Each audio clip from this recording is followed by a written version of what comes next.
नमस्कार, आप देख रहे हैं इंडिया वॉइस। मैं हूं आपके साथ जो इस बुलेटिन की शुरुआत करेंगे। आम आदमी पार्टी से इस्तीफा देने के बाद पूर्व सांसद अशोक तंवर शनिवार को नई दिल्ली में बीजेपी में शामिल हो गए। इस मौके पर मुख्यमंत्री मनोहर लाल, बीजेपी के राष्ट्रीय महासचिव अरुण सिंह मौजूद रहे। बता दें कि अशोक तंवर ने गुरुवार को आप से इस्तीफा दे दिया था।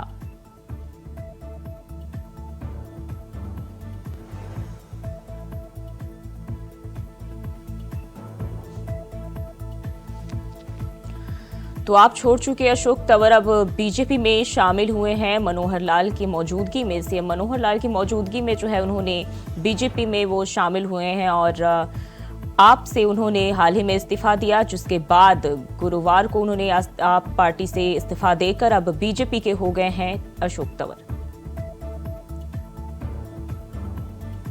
और इसी खबर पर ज्यादा जानकारी के साथ चंडीगढ़ से राकेश छावरा जुड़ गए हैं। राकेश, अब जो है आम आदमी पार्टी से इस्तीफा देने के बाद अशोक तंवर बीजेपी में शामिल हो गए हैं, क्या जानकारी है? जी बिल्कुल, आपको बता दें कि जैसे कि हरियाणा के पूर्व सांसद अशोक तंवर जो है भारतीय जनता पार्टी में शामिल हो गए हैं। इसको लेकर मुख्यमंत्री मनोहर लाल खट्टर और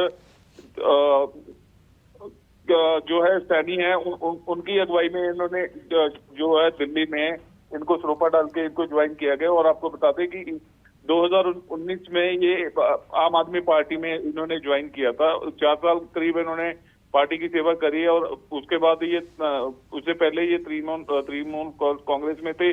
और आपको बता दें कि आज सुबह करीब 2 बजे के आसपास इनको सरोपा डाल के पार्टी में ज्वाइन किया गया है। जी राकेश, लोकसभा चुनाव से पहले जो है आम आदमी पार्टी के लिए एक झटका हो सकता है, तो कितना अहम हो सकता है उनका इस तरीके से जो पार्टी से इस्तीफा देना? ये आपको बता दें कि 2019 में इनका पार्टी के साथ कुछ नाराजगी थी, जिसको लेकर तानातनी चलती आ रही थी। और इन्होंने ये भी कहा है कि मैंने किसी कुर्सी के लिए या किसी चीज के लिए मैंने ज्वाइन नहीं किया है। मेरा मकसद है पार्टी की सेवा करना। मैं तो पार्टी का मजदूर हूँ, मेरे को पार्टी जहाँ पे भी लगाएगी मैं वहाँ पे सेवा करूंगा। इस चीज को लेकर अभी वो बयान देते नजर आ रहे हैं, लेकिन अभी जो असली कारण है वो अभी तक नहीं बताया गया। लेकिन अभी आगे देखना होगा कि आगे इनकी क्या गतिविधि होती है। राकेश, खबर ये भी है कि उन्होंने अपने पार्टी से इस्तीफे की वजह जो है कांग्रेस और आम आदमी पार्टी को बताया कि उनकी वजह से ही उन्होंने इस्तीफा दिया और उनके साथ अन्य कई कार्यकर्ताओं ने भी पार्टी को छोड़ दिया है।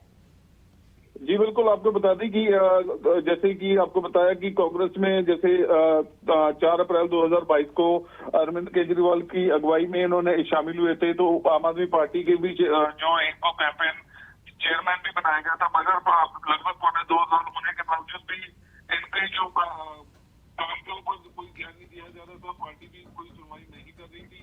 तो कहीं ना कहीं अगर देखा जाए तो अंदर ही अंदर जो ये है इसके ऊपर पता नहीं चल रही थी। तो अभी इन्होंने 18 तारीख को जो है अपना रिजाइन अरविंद केजरीवाल। जी राकेश, बहुत बहुत धन्यवाद आपका तमाम जानकारी के लिए। और झारखंड के सीएम हेमंत सोरेन को ईडी कई बार समझ भी चुकी है और अब आखिरकार हेमंत सोरेन ने ईडी को उनके रांची वाले घर पर आकर पूछताछ के लिए बुलाया, जिसके बाद ईडी की टीम शनिवार को मुख्यमंत्री आवास पहुंची। बता दें कि ईडी हेमंत सोरेन से अवैध तरीके से जमीन कब्जाने के मामले में पूछताछ करेगी और इसके मद्देनजर ईडी ऑफिस और अधिकारियों की सुरक्षा को लेकर भी पूरी तैयारी की गई है। वहीं मुख्यमंत्री आवास के बाहर सुरक्षा में कुल 900 पुलिस अफसर और जवान तैनात किए गए हैं, साथ ही बैरिकेडिंग भी लगाई गई है।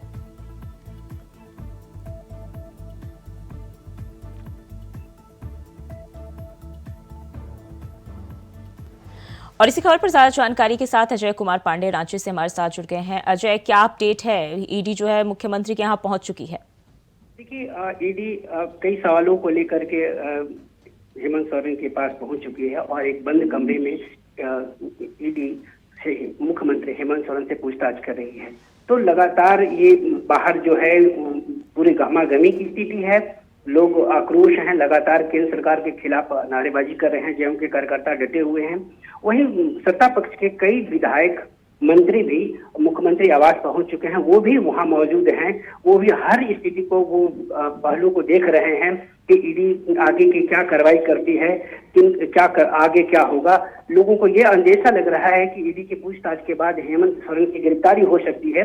इस लेकर के वो कार्यकर्ता, तमाम विधायक, तमाम उनके मंत्री जो हैं वो हेमंत सोरेन के आवास पे वो रह रहे हैं।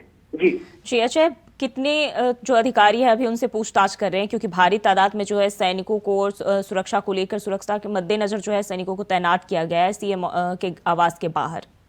देखिए, ये जो अभी जो सूत्रों के मुताबिक है, 4 अधिकारी ईडी के जो हैं वो हेमंत सोरेन के पास पहुंचे हुए हैं और वो पूछताछ कर रहे हैं।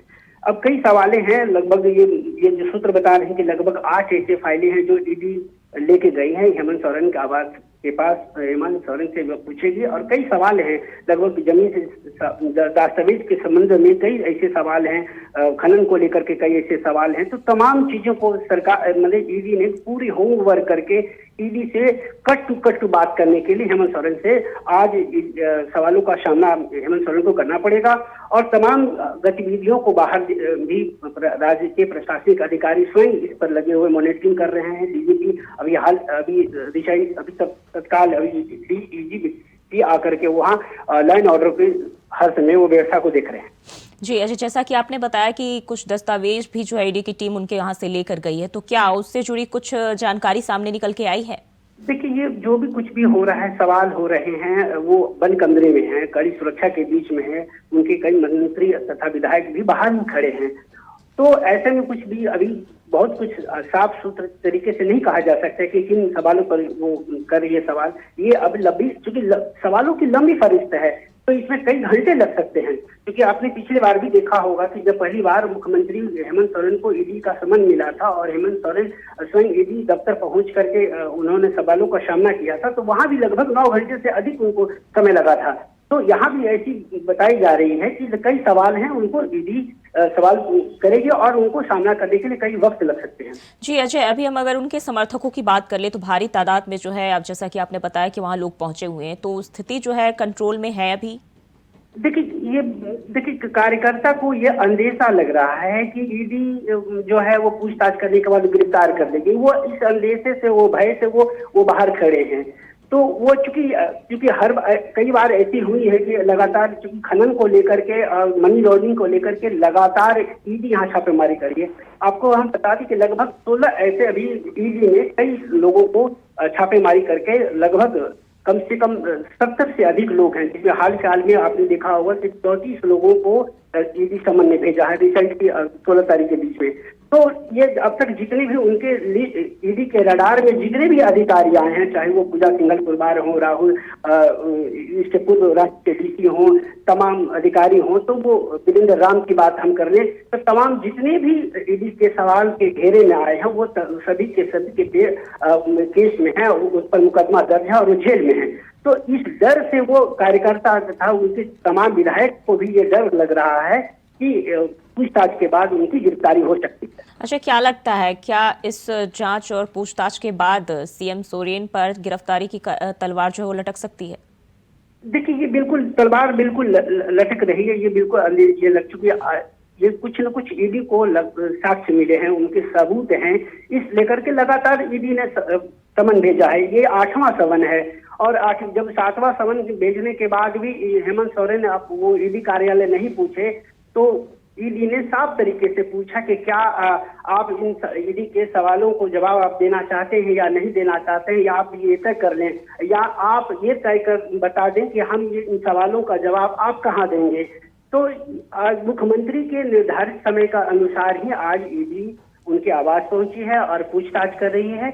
अब चूंकि अब सभी तुरंत सब कुछ ये कहना बड़ा कठिन है, क्योंकि सब ईडी पूछताछ कर रही है, लेकिन कहीं न कहीं ईडी को मजबूत दस्तावेज साक्ष्य मिले हैं। इस कारण वो लगातार मुख्यमंत्री पर दबाव बना रहे थे कि यहाँ इनसे पूछताछ की जाए। जी, कब से पूछताछ की जा रही है? कितना समय हो गया है अभी तक? लगभग अभी 2 घंटे से अधिक हो चुके हैं पूछताछ का, लेकिन अभी तक कोई भी बाहरी चीजें ईडी की ओर से या ताकि प्रशासनिक की ओर से भी कोई ऐसी चीजें बाहर निकल के छन के नहीं आई हैं कि किस मामले में वो उनको ये अभी तक जवाब नहीं दे पाए हैं। अब ये चीजें, इसमें थोड़ा वक्त लगता है, इसके लिए इंतजार करना पड़ सकता है, क्योंकि अब चूंकि लंबी फहरिस्त है, लगभग 8 फाइलें ऐसे हैं कि जो ईडी लेके गई है और उन सभी 8 फाइलों पर कई ऐसे सवाल हैं तो उनको मुख्यमंत्री हेमंत सोरेन को जवाब देना है। जी अजय, बहुत बहुत शुक्रिया आपका तमाम जानकारी के लिए। और इंडिया वॉइस की तरफ से दिल्ली आईटीओ स्थित राजेंद्र भवन में आज शाम 5 बजे राष्ट्र के राम कॉन्क्लेव का आयोजन किया जा रहा है, जिसको लेकर केंद्रीय मंत्री गिरिराज सिंह, केंद्रीय मंत्री कौशल किशोर और लोजपा रामविलास के अध्यक्ष चिराग पासवान ने भी इंडिया वॉइस परिवार को इस कॉन्क्लेव के लिए अपनी बधाई दी है। इंडिया वॉइस को मैं कोटिशः धन्यवाद देता हूं कि अपने तरह का एक अनोखा कार्यक्रम आप 20 तारीख को कर रहे हैं और आपने राष्ट्रभक्त और राम भक्त और उसमें रामर्थी पुरस्कार, मैं समझता हूं ये तीनों एक दूसरे के पर्यायवाची है। देश में भी अगर आज देखें कि राष्ट्र को अगर सांस्कृतिक विरासत के बगैर राष्ट्र की विरासत कुछ नहीं कहला सकता, तो ये एक अपने आप में अनूठा प्रोग्राम, लेकिन मैं उसमें रह नहीं पाऊंगा। मैं उन रामर्थी पुरस्कार लेने वालों को भी शुभकामना देता हूं कि आप भाग्यवान हैं कि आपको रामर्थी पुरस्कार मिल रहा है। इंडिया वॉइस को हम धन्यवाद देना चाहूँगा कि उन्होंने जो सेलेक्ट किया है, बच्चे कौन से रहें, रामर्थी लेने वाले कौन रहें, ये समाज के राष्ट्र के एक ऐसी कड़ी के रूप में उन्होंने देखा है जो मैं समझता हूँ कि राष्ट्रभक्त और राष्ट्रभक्त और राम भक्त और दोनों एक दूसरे का पर्यायवाची है। आज राष्ट्र राम के बगैर अधूरा है, राम पर्यायवाची राष्ट्र के हैं, इसलिए मैं कोटिशः फिर से पुनः धन्यवाद देता हूं इंडिया वॉइस को और कुणाल जी को कि कुणाल जी आप बहुत अच्छे कार्यक्रम करा रहे हैं। मेरा पहले से पूर्ववत कार्यक्रम लगा हुआ है, नहीं तो मैं 20 तारीख को निश्चित आपके कार्यक्रम में रहता। फिर भी मैं अपनी भावना को आपके इस माध्यम से मैं व्यक्त करता हूं कि ये आने वाले दिन में समाज में एक नई चेतना, नई जागृति लाएगा। इंडिया वॉइस चैनल राष्ट्रभक्ति और राम भक्ति को एक साथ जोड़ करके कार्यक्रम का आयोजन करने का काम कर रही है और ये जो कार्यक्रम है राष्ट्रभक्ति और राम भक्ति, निश्चित तरीके से पूरा देश राम भक्त है, इस समय राममय हो गया है और राष्ट्रभक्त भी जो लोग हैं वो राममय हैं और सभी लोग मिल करके देश को एक विकसित भारत, आत्मनिर्भर भारत, स्वस्थ और स्वस्थ भारत बनाने में जो इंडिया वॉइस का ये कार्यक्रम है, मैं बहुत बहुत बधाई देता हूँ, अभिनंदन करता हूँ और स्वागत करता हूँ। एक मील का पत्थर ये कार्यक्रम साबित होगा। विकसित भारत और आत्मनिर्भर भारत बनाने में राष्ट्र के निर्माण में एक अहम भूमिका निभाने का काम इंडिया वॉइस कर रहा है। इसके लिए बहुत बहुत बधाई देता हूँ, अभिनंदन करता हूँ। इंडिया वॉइस द्वारा आयोजित राष्ट्रभक्ति और राम भक्ति को मिलाकर जो कार्यक्रम आयोजित किया जा रहा है, उसके लिए सबसे पहले इंडिया वॉइस के तमाम साथियों को ढेर सारी बधाई, ढेर सारी शुभकामनाएं। उम्मीद करता हूं कि राष्ट्र को और राम भक्तों को इसी तरीके से आगे लेकर चलने का काम इंडिया वॉइस करती रहेगी। जितने लोगों को इस कार्यक्रम में सम्मानित किया जा रहा है, उनको भी मेरी तरफ से ढेर सारी शुभकामनाएं, ढेर सारी बधाई। इंडिया वॉइस को एक बार फिर से ढेर सारी शुभकामनाएं। और ओम प्रकाश राजभर के बेटे और सुभाषपा के राष्ट्रीय महासचिव अरुण राजभर से इंडिया वॉइस की टीम ने खास बातचीत की। इस दौरान अरुण राजभर ने 27 जनवरी को एक बड़ा सियासी धमाका होने की बात कही है और क्या कुछ कहा अरुण राजभर ने, आइए आपको सुनाते हैं। भाजपा अध्यक्ष ओम प्रकाश राजभर और दारा सिंह चौहान को भाजपा पुरस्कार कब देगी, ये सवाल कई महीनों से उत्तर प्रदेश की सियासत में गूंज रहा था। हालांकि 2 दिन पहले दारा सिंह चौहान को भाजपा ने एमएलसी का टिकट देकर या फिर एमएलसी बनाकर उनको दारा सिंह चौहान को तो पुरस्कार दे दिया, लेकिन अब ये सवाल अभी भी बना हुआ है कि आखिर ओम प्रकाश राजभर को पुरस्कार कब मिलेगा। इसका जवाब हम जानते हैं सुभाषपा पार्टी के राष्ट्रीय महासचिव अरुण राजभर जी से। अरुण जी, दारा सिंह चौहान को तो पुरस्कार मिल गया, लेकिन आपको कब? देखिए, पुरस्कार तो पिछड़ों को मिल रहा है और लगातार पिछड़ों की बात माननीय प्रधानमंत्री जी करते आ रहे हैं और जो पिछड़ों के बड़े नेता हैं दारा चौहान जी भारतीय जनता पार्टी के पिछड़ा वर्ग प्रकोष्ठ के राष्ट्रीय अध्यक्ष थे और उनका राजनीतिक अनुभव बहुत ज़्यादा है और लंबे समय से वो संघर्ष कर रहे हैं। तो बीजेपी ने अगर उनको एमएलसी बनाया है तो मैं तो पहले उनको शुभकामनाएं देना चाहता हूं। और उन्होंने लंबे संघर्ष के बाद इस मुकाम तक पहुंचा है, तो मुझे ऐसा लगता है कि इसको उस नज़रिए से नहीं देखना चाहिए कि किसका नंबर कब आएगा, किसका नंबर बाद में आए। यहाँ नंबर का सवाल नहीं है, यहाँ न्याय और सम्मान और सुरक्षा का सवाल है कि अगर दारा चौहान जी हमारे साथ हैं, सपा में थे, तो एक पिछड़ों का जनाधार खड़ा करके उधर गए थे, माननीय ओम प्रकाश राजभर उधर गए, हम लोग एनडीए के साथ आए हैं। तो मुझे ऐसा उम्मीद है कि पिछड़ों की लामबंदी इतनी मजबूत हो रही है कि समाजवादी पार्टी की पीडीए की धुआं निकल जा रही है। लेकिन फिर भी सवाल है कि आखिर आप लोग बार बार कहते रहते हैं कि तारीख भी तय है, पद भी तय है, विभाग भी तय है, तो आखिर आप बता क्यों नहीं रहे हैं लोगों को? देखिए, ये बात जो लोग कह रहे हैं, ऐसा कुछ नहीं है। ये विशेषाधिकार माननीय मुख्यमंत्री जी का होता है और शीर्ष नेतृत्व जो एनडीए के हैं उनका होता है कि वो किस समय और किस परिस्थिति में किस दिन तय करते हैं, वो उनका विषय है। और हमें लगता है कि वो तारीख शीर्ष नेतृत्व जिस दिन तय कर देगा उस दिन आपका भी मनोकामना पूरा हो जाएगा और आपके दर्शकों का भी मनोकामना पूरा हो जाएगा और खासतौर से विपक्ष के उन नेताओं का पूरा हो जाएगा जो माननीय ओम प्रकाश राजभर जी को बड़ा हल्का समझते हैं। उनको भी समझ में आ जाएगा कि उत्तर प्रदेश के पूर्वांचल का एक बड़ा हिस्सा तो बीजेपी के साथ खड़ा ही हो रहा है और पश्चिम में जहां विपक्ष का गढ़ माना जाता है वो भी हिस्सा अब। आपको क्या लगता है प्राण प्रतिष्ठा के बाद में शपथ का दिन आएगा? बिल्कुल आएगा। देखिए, वो उसका भी दिन नजदीक आ रहा है। जैसे लोग कहते थे, भगवान राम का नारा लगाते थे, राम लला हम जाएंगे, मंदिर वहीं बनाएंगे, तारीख नहीं बताएंगे। तो ये लोग रटाते थे कि तारीख, आप तारीख पूछ रहे हैं, वो 22 तारीख उसका भी निर्धारित हो गया है, प्राण प्रतिष्ठा भी होगा, भगवान राम पधारेंगे भी। और उसी तरीके से वो प्रोग्राम खत्म होने के बाद लगातार सरकार, हमारी एनडीए की सरकार और हमारे शीर्ष नेतृत्व, आपको यानी आपका कहना है कि राम जी की तरह आपका ही वनवास बहुत जल्द खत्म कटने वाला है, वो भी कटने वाला है, क्योंकि उत्तर प्रदेश की जनता अब सही दिशा पकड़ चुकी है। अब जितने रामद्रोही हैं, नास्तिक लोग हैं, अब उन सब को किनारे लगा रही है। जो लोग राम के आदर्शों को मानते हैं, जो संविधान को मानते हैं, जो राम के आदर्श पर चलना चाहते हैं, वो सब लामबंद होकर के मोदी जी के साथ जा रहे हैं। आपकी पार्टी के सीनियर नेता अरविंद राजभर जी, उनका कहना था कि 27 को बड़ा धमाका होने वाला है, तो कैसा धमाका होने वाला ये आप हमें बताइए। देखिए, धमाका का मतलब ये है कि सुहेलदेव भारतीय समाज पार्टी 27 तारीख को महत्वपूर्ण मानती है। हमारे पार्टी के लिए शुभ दिन जो होता है वो 7 तारीख होता है, 17 तारीख होता है और 27 तारीख होता है, क्योंकि पार्टी का निर्माण ही 27 तारीख को हुआ है। तो पार्टी का जब निर्माण ही 27, तो हमारे लिए महत्वपूर्ण है ही, और देश के लिए जो वंचित वर्ग है उनके लिए भी महत्वपूर्ण है कि उसी दिन पार्टी का निर्माण हुआ है और पूरे देश में आज सुहेलदेव भारतीय समाज पार्टी की पहचान हो गई।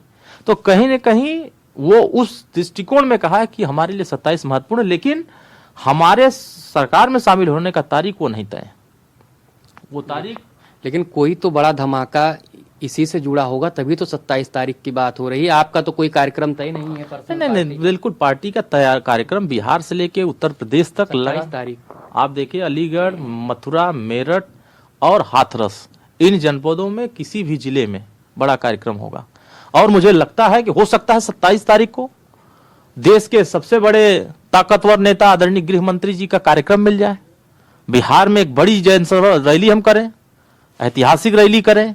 हो सकता है उत्तर प्रदेश में कोई ऐसा कार्यक्रम मिल जाए, तो कुछ ना कुछ बड़ा तो होना है, लेकिन वो किस दिशा में होगा ये अभी तय नहीं। प्राण प्रतिष्ठा में आप जा रहे हैं? हाँ बिल्कुल, सुहेलदेव भारतीय समाज पार्टी को सम्मान के साथ निमंत्रण मिला है। हमारे नेता माननीय प्रकाश राजभर जी उस निमंत्रण को स्वीकार किए और प्रभु राम हमको बुलाए, हम जा रहे हैं। क्या मांगेंगे आप उस दिन? क्या मांगेंगे 27 तारीख को धमाका ये हो कि ओम प्रकाश राजभर जी शपथ लें? नहीं, हम ये मांगेंगे कि माननीय ओम प्रकाश राजभर जी को ताकत दें। वंचितों की लड़ाई जिस मजबूती के साथ लड़ रहे हैं वो और मजबूती से लड़ें। जो माननीय ओम प्रकाश राजभर जी को रोकने के लिए कोशिश कर रहे हैं वो सब धराशायी हो, और उनकी बुद्धि, जो दिमाग खराब हो गया है, जिनका विवेक काम नहीं कर रहा है, उनका विवेक बन जाए और अच्छा हो जाए, ताकि वो सही दिशा सोचने लगे और समाज के हित के बारे में सोचे, अहित के बारे में ना सोचे। तो सुना आपने, ये थे पार्टी के राष्ट्रीय महासचिव अरुण राजभर जी। इनका कहना है कि 27 तारीख की जो बात है, 27 तारीख को इनकी पार्टी की स्थापना हुई थी, इसलिए इनके लिए शुभ तारीख मानी जाती है। हालांकि कहीं ना कहीं ये मैसेज इनकी बात से भी सामने आ रहा है कि 27 तारीख को कुछ बड़ा धमाका हो सकता है। कैमरामैन राहुल पाठक के साथ मैं रमन मिश्रा, इंडिया वॉइस, लखनऊ। और बुलेटिन में फिलहाल के लिए बस इतना ही। खबरों के लिए बने रहिए इंडिया वॉइस के साथ।